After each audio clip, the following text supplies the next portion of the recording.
Olá, meu povo! Se você não me conhece, eu sou a Juliana Palermo e você está aqui no canal Fala Pra Camões. E aí eu vim hoje fazer um vídeo. Se você viu meu último vídeo, sim, eu estou gravando no mesmo dia, continuo com preguiça de fazer maquiagem, então vim assim, linda ao natural, para falar de um vídeo. Eu vim fazer um vídeo que eu queria fazer há muito tempo, sobre um pequeno livrinho que eu tenho há muito tempo, que eu uso bastante nos meus trabalhos acadêmicos, digamos assim. Tinha citação desse livro no meu projeto de mestrado, quando eu escrevi para entrar no mestrado, que era outra pesquisa da qual eu acabei, outra pesquisa que não a que eu acabei fazendo. Na minha pesquisa atual, na minha dissertação, temos citações desse homem, inclusive epígrafe desse homem, deste livro, que eu adoro. E aí ele tem uma coisa que eu acho que vocês vão gostar tanto, então eu resolvi vir aqui falar sobre ele. O livro é Como um Romance, de Daniel Pennac. Ele é francês, eu não falo francês, eu não sei pronunciar, me perdoem, se alguém souber, deixa aqui pra mim nos comentários como é que pronuncia. Eu vou falar Pennac, tá? Já pedindo desculpas, porque imagino que não deva ser assim que se fale. Eu quero aproveitar este momento, pedir pra você ir lá no Instagram me procurar, me seguir, né? Digita Fala Pra Camões, você vai me achar, mas você pode também procurar a Ju_Palermo, que você vai me encontrar. E também aproveitar o momento para pedir, se você assim tiver aí alguma coisa tocar no seu coração, e você achar que você pode ajudar financeiramente o canal de uma professora aqui, que teve seu salário reduzido na pandemia, você me procura lá no Catarse, me procura não, tem o link aqui na descrição do vídeo, do meu Catarse, se você puder me ajudar, eu vou ficar bem feliz. Sem mais delongas, vamos falar desse pequeno livrinho. Coisas assim, né? Eu comprei este livro em... Ai, cadê? Tá aqui na primeira página. 2010. Faz 10 anos já que eu tenho este livro. E eu tenho aqui, eu paguei R$12, porque ele é uma edição da LPM Pocket com a editora Rocco, né? Uma junção das duas aí.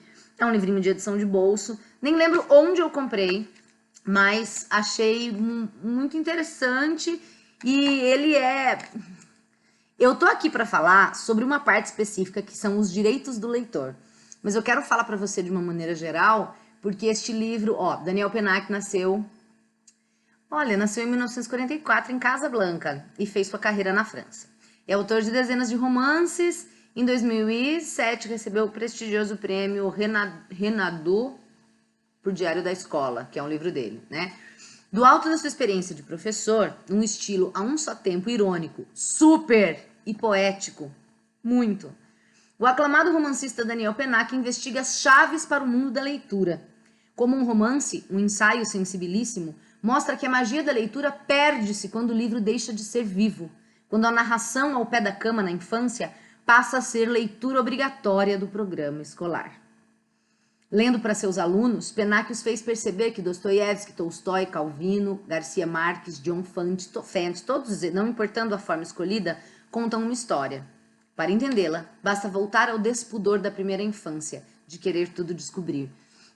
Ele vai... Bom, já está dizendo aqui para vocês, é um ensaio, né? Não é um romance, ele chama de como um romance, mas é um ensaio, ele está ali jogando as ideias dele. Às vezes tem uma base ou não, ele vai citar alguns pensadores, mas não é uma coisa assim, sou um livro... Como eu devo dar aula de literatura, ou como eu posso aprender a ler. Ele está fazendo uma reflexão sobre a leitura, sobre como, esse grande mistério de quando a gente é criança, a gente adora história, a gente adora livrinho, a gente adora que leiam coisas pra gente, a gente adora ler, de maneira geral, né? Talvez você desde sempre nunca tenha gostado, mas enfim. Muitas crianças adoram a leitura e depois de um certo momento, o que acontece, né? Que o livro vira um inferno, porque ele é obrigatório, uma das questões pode ser essa. Então ele vai falar muito sobre isso, sobre como a escola mata o nosso desejo de ler, com a obrigação de fazer prova, de fazer relatório, de ter que falar sobre o livro. E aí eu tô num lugar mega zoado, porque eu, como professora de literatura, se eu pudesse não dar prova, eu não daria, mas eu não posso, porque eu trabalho dentro de um sistema, e um sistema exige uma avaliação, e essa avaliação tem que ser escrita, então assim... Eu concordo super com o tio Pennac, mas... talvez esteja falando o nome dele errado. Mas é difícil, né? Então, assim, eu sempre fico ali na corda bamba tentando mostrar que o livro pode ser interessante. Tentando te dizer que, apesar de eu ter que te dar uma prova, ela não é a coisa mais importante pra mim. Mas ele vai fazer algumas reflexões muito interessantes e ele termina com essa parte que é o foco daqui desse vídeo, que são os direitos do leitor. Eu acho que vocês vão gostar. Mas eu queria antes... Tem, ó, 1, 2, 3 coisinhas para falar antes de falar dos direitos. Só quero... Ele abre o livro assim. O verbo ler não suporta o imperativo, a versão que partilha com alguns outros. O verbo amar, o verbo sonhar. Não dá para obrigar... Ame, leia! Não dá a mesma coisa que você falar, ame. Gente, você ama porque você ama, né? Você não tem como se forçar a amar uma pessoa ou uma coisa. Você não tem como se forçar a sonhar. E a mesma coisa, não dá pra eu forçar alguém a ler. Assim como eu não posso forçar alguém a amar alguma coisa ou alguém, eu não posso forçar alguém a ler. E é o que a gente vem fazendo na escola o tempo todo, né? Então já começa aí, primeira coisa. Depois, ele vai dizer, e tem várias partes sobre isso, que eu não vou falar aqui, mas de como o professor na escola espera que o aluno reproduza, na verdade, o pensamento dele ou do que os críticos falam sobre o livro, ou do que os especialistas falam sobre o livro, né? Isso dialoga muito, se você que está aqui por alguma razão é estudioso, gosta de estudar literatura, didática de literatura, ensino de literatura, tem um grupo de autores da França, Annie Huxel, Langlade, Jouve, Langlade não sei como fala, mas enfim, escreve Langlade, e Jouve escreve Jouve, com J, e a Annie Huxel, né, escreve Rouchel, que vão falar sobre a literatura subjetiva, né, e aí, de novo, tem um pouco sobre isso que eu coloco na minha dissertação. Se vocês quiserem, algum dia eu posso fazer um vídeo falando sobre a minha dissertação, que pesquiso os booktubers no meu mestrado. Mas essa ideia de como o livro tem que fazer sentido para a pessoa enquanto sujeito e de que eu tenho o direito de ter a minha interpretação, a minha subjetividade a respeito de uma obra, e claro que tudo isso entra em conflito com esse sistema educacional que coloca a prova, que põe leitura obrigatória do vestibular. Mano, até obrigatória já ferrou, né? Ele vai dizer aqui em determinada passagem, o que você espera, e ele tá falando com o professor, o que você espera é que eles, os alunos, apresentem boas fichas de leituras sobre romances que você lhes impõe, que interpretem, entre aspas, que interpretem corretamente os poemas de sua escolha, que no dia do exame analisem finamente os textos da sua lista, que comentem judiciosamente ou que resumam inteligentemente aquilo que o examinador lhes enfiará debaixo do nariz nessa manhã. Mas nem o examinador, nem você, nem os pais aspiram verdadeiramente a que esses meninos leiam. Eles também não desejam o contrário, note bem. O que eles desejam é que eles se saiam bem nos seus estudos. Ponto. É tudo. É muito louco, né? Porque é isso, assim. O que os meus alunos leem? O que eu escolho para eles lerem. É claro que eu escolho para eles lerem uma coisa que eu acho que eles vão gostar. Então, por exemplo, sei lá, eu amo Saramago, fato. Tento, coloco Saramago sempre que posso na lista, sim. Mas eu não ponho, sei lá, não pus para os alunos O Ano da Morte de Ricardo Reis, ou o próprio História do Cerco de Lisboa, por causa que está no vestibular, são obras que eu acho um pouco mais densas. Eu começo a ler As Intermitências da Morte, A Viagem do Elefante, né? Que eu acho que vai ser palatável. E com a minha ajuda em sala de aula, a gente lendo junto, eu acho que eles podem curtir. Eu procuro trazer, às vezes eu sou obrigada a colocar livros da lista do vestibular, mas eu procuro trazer um livro, não porque eu gosto só. Claro que se eu não gostar também é ruim para mim, para eu trabalhar com os alunos, né? Mas um livro que eu gosto e que eu acho que eles possam gostar, que talvez a partir desse livro ele fale, nossa, é legal isso, e busque outras coisas parecidas. Mas mesmo assim, eu não tô fugindo da ideia de que os alunos estão lendo o que eu pedi para ler, saca? Difícil essa questão, né? Enfim, e daí é isso, o que o Pennac diz aqui é que os professores esperam que os alunos leiam, não que eles leiam, o que importa são os estudos, é a escola, não de fato a formação de um leitor literário. É muito louco isso e é uma discussão, como eu disse, até recente. E daí, antes de passar para os direitos do leitor, porque talvez é isso que você veio fazer aqui, né? Eu queria falar um pouquinho sobre essa ideia do tempo. Ah, eu não leio porque eu não tenho tempo. Eu fiz uma pesquisa com alguns alunos e aí surgia muito isso, assim, eu queria ter mais tempo para ler. Eu não tenho tempo. Quase como se desculpando, assim, sabe? Eu não leio muito, mas é porque eu não tenho tempo. Sobre isso, palavras de Daniel Pennac para vocês. A partir do momento em que se coloca o problema do tempo para ler, é porque a vontade não está lá. Porque se pensarmos bem, ninguém jamais tem tempo para ler. Nem pequenos, nem adolescentes, nem grandes. A vida é um entrave permanente à leitura. O tempo para ler é sempre um tempo roubado. Tanto como o tempo para escrever, aliás, ou o tempo para amar. Roubado a quê? Digamos, a obrigação de viver. O tempo para ler, como o tempo para amar, dilata o tempo para viver. Se tivéssemos que olhar o amor do ponto de vista de nosso tempo disponível, quem se arriscaria? Quem é que tem tempo para se enamorar? E, no entanto, alguém já viu um namorado que não tenha tempo para amar? Eu nunca tive tempo para ler, mas nada, jamais, pôde me impedir de terminar um romance de que eu gostasse. É isso, meu amor, tempo ninguém tem. Tempo ninguém tem. Eu acho bonito que ele compara isso com o tempo para amar, né? Você diz, tudo bem, a gente diz. Eu, inclusive, digo, eu não tenho tempo para ter um relacionamento na vida, né? E se eu puder evitar, eu vou evitar. Mas às vezes a gente não pode evitar. Você conhece uma pessoa incrível, meu Deus do céu, pum, é isso, você ama. E você não vai deixar de amar porque você não tem tempo. E a leitura é meio isso. Eu acho tão bonito que ele diz, eu nunca tive tempo para ler, mas nada na vida me impediu de terminar um livro que eu gostasse e que eu quisesse ler. A gente arruma o tempo. Você arruma tempo na sua vida para o que você quiser fazer.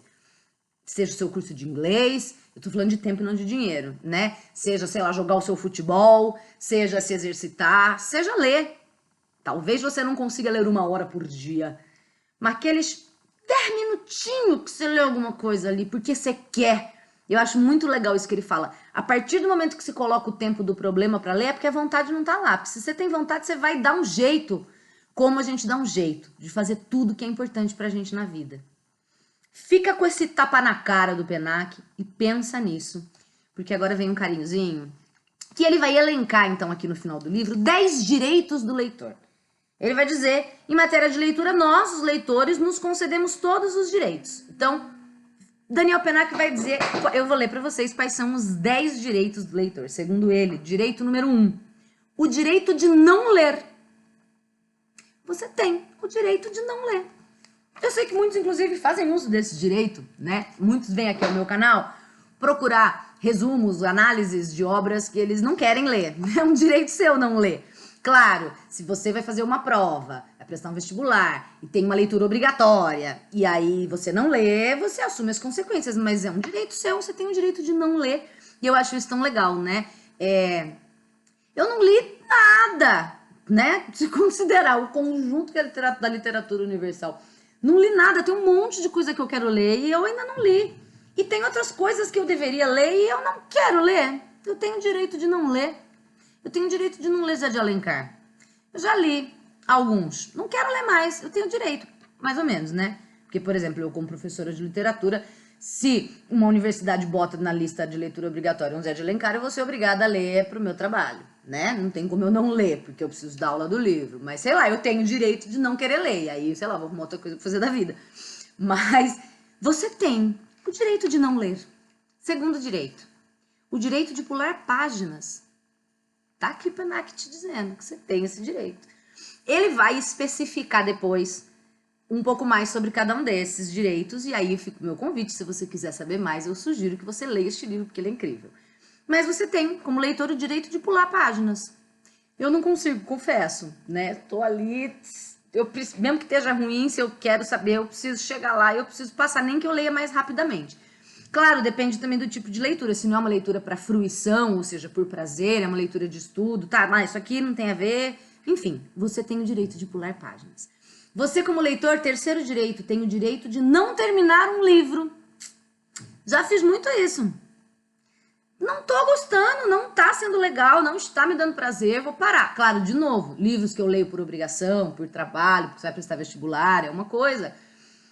Assuma as consequências, mas você tem o direito de não terminar, né? Agora, não pensando em vestibular, pensando em, putz, peguei um livro aqui que achei que ia ser legal. Quantas vezes? Comecei a ler, cheguei no meio, não gostei. Você tem o direito de não terminar um livro. Quarto direito do leitor, o direito de reler. Esse eu uso e abuso. É engraçado até, e às vezes me sinto mal, eu já tive algumas conversas dessa com o Lucas, meu querido amigo, Lucas Vasconcelos. Beijo pra você, muitas saudades.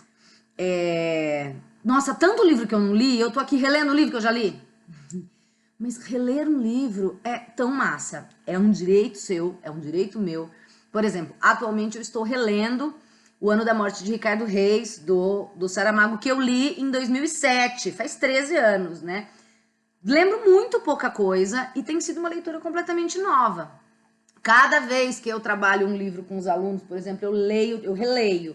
E aí sempre descubro coisas novas. Então, você tem o direito de reler. Direito número 5. O direito de ler qualquer coisa.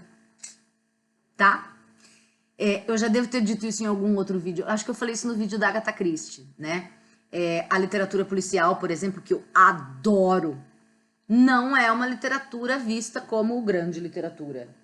Você deveria talvez estar lendo Dostoiévski ao invés de Agatha Christie. Foda-se, eu tenho o direito de ler qualquer coisa.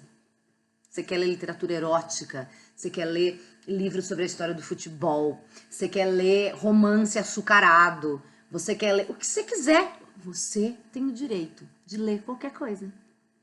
Sexto direito, o direito ao bovarismo. Ele vai explicar o eu falei que eu não ia falar os porquês, né? Mas eu só vou dizer, ele diz que o bovarismo é uma doença textualmente transmissível e que, grosso modo, é a satisfação imediata e exclusiva das nossas sensações. Ele vai explicar aqui a relação com Madame Bovary, do Flaubert, que é um romance fundamental do realismo francês, né? Mas esse direito ao bovarismo, direito de... Eu definiria aqui como direito de ler por puro prazer, sabe? Porque sim. Sétimo direito, o direito de ler em qualquer lugar. Em qualquer lugar. Quando eu era criança, eu sempre gostei muito de ler. E aí eu lia no carro, por exemplo. E aí minha avó falava pra mim, não pode ler no carro, vai descolar a retina. Essas coisas que vó bota medo em nós. E daí eu lembro que ela falou, Juliana... Eu falei, não ligo. Ela, Juliana, se você ficar cega um dia, como é que você vai fazer? Aí eu falei, eu aprendo braille. Porque eu era essa criança demônia, né? Então, assim, ler no metrô de costas, quando você senta no banco, ou no busão, banco que anda de costas, onde você quiser, na sala de espera do médico. Eu leio às vezes, é horrível dizer isso, mas assim, sinal está fechado, eu pego ali um paragrafinho. Se eu tô lendo um livro que eu adoro e que eu tô muito... Sabe? Você pode ler onde você quiser. Então, uma festa, você não tava muito afim de ir, mas teve que ir, ou sei lá, tem gente na sua casa e você quer sentar no meio da festa e ler. Você tem o direito de ler em qualquer lugar. Oitavo direito, o direito de ler uma frase aqui e outra ali, dependendo do seu objetivo de leitura. Eu leio uma aqui, leio uma ali, lembro o direito de pular páginas, né? Nono direito, o direito de ler em voz alta. É o que eu procuro fazer com os meus alunos. Quem foi meu aluno de colégio sabe disso, cursinho não dá muito, né? Se bem que às vezes a gente ali com poema eu consigo fazer isso, ou trechos de obras. Mas para você mesmo, direito de ler em voz alta. Muda tudo. Qualquer dia eu posso fazer um vídeo só sobre isso. E o 10º, o direito de calar. Eu não preciso falar sobre um livro. Eu não deveria precisar fazer uma prova sobre um livro. Eu não deveria precisar dar a minha opinião sobre um livro ou a opinião do especialista sobre o livro. Segundo Daniel Pennac, eu como leitora tenho o direito de ler um livro e calar. Ele é para mim. Esse é o problema. A leitura nos nossos tempos é uma leitura para o estudo, para a escola, para o vestibular, para a prova. O leitor tem o direito de calar, sabe? Eu li e é uma coisa aqui. Minha com ele, ele comigo. Claro, eu tô aqui não calando, não exercendo esse direito, mas exerço esse direito sobre vários outros livros que eu li, e aí a pessoa às vezes, e aí, o que você achou? Ai, eu tenho o direito de me calar sobre uma leitura, de que essa relação entre mim e o livro seja somente entre mim e o livro. É entre mim, tá certo? Se não gostou, vai procurar a regra da gramática. Enfim, fica a dica. Se você gostou do assunto, é um livro delícia. Eu acho essencial para qualquer professor de literatura pensar sua função. Mas, de todo modo, uma declaração de amor sobre os livros e para os leitores e amantes da leitura, como um romance Daniel Pennac. Lembre-se dos seus direitos enquanto leitor. Fechou? Desculpa se eu, como professora, não respeito alguns dos seus direitos como leitor, mas eu juro que não é porque eu quero, é porque eu estou dentro de um sistema maior que eu ainda não consigo romper. Você me perdoa? Exerça o seu direito sempre que você puder, e arrume o seu tempo para ler. É um tempo roubado à vida. Acho tão bonito. Acho muito bonito. Lê, gente. Esse livro é lindo. Aí eu aqui mandando você ler. Você tem o direito de não ler, lembre-se. Fica à vontade, tá bom? Um beijo pra você. Até a próxima. Comenta aí, curtiu? Achou legal? Gostou? Não gostou? Conhece alguma coisa parecida? É nóis.